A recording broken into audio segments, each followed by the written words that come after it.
The smiling man, also known as Indrid Cold, is a mysterious person randomly encountered in Appalachia. The smiling man claims he is either seeking a seeker who cannot be found, or teases he may simply be lost. He says he wishes for the vault dweller to experience their own sense of happiness. His comments suggest he is returning to Appalachia, possibly from before the Great War, as he says much has changed during his absence. At some point he came across Stephen Scarberry. Stephen felt the smiling man had a cold personality. Indrid Cold is an Appalachian urban legend associated with the Mothman. Cold himself is sometimes described as a cryptid. In November 1966, a West Virginia resident named Woodrow Derenberger reported seeing a light on the road ahead of him.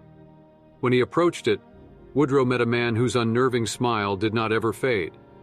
The man spoke telepathically to Woodrow and asked for his name. The man introduced himself as Cold and assured Woodrow that he meant no harm and wished him only happiness. Woodrow's reported sighting of the smiling man occurred in the same month as the first sighting of the Mothman in Point Pleasant, West Virginia, in November 1966.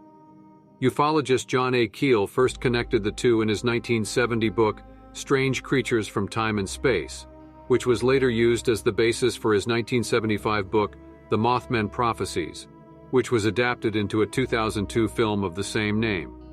The film also features an appearance by Indrid Cold. One of the smiling man's idle lines is, "Yesterday upon the stair, I met a man who wasn't there.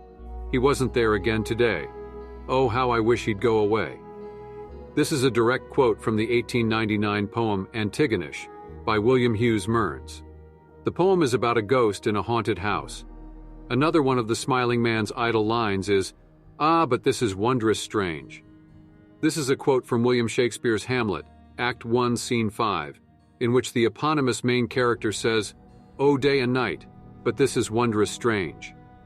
One of the smiling man's greetings is, "I've heard the moon can be Bellew, and I trust that to be true." Bellewy is an unusual term. It is actually an Old English spelling for blue, and is associated in astronomy with blue moons. The first written usage of the term blue moon in English contained this Bellewy spelling.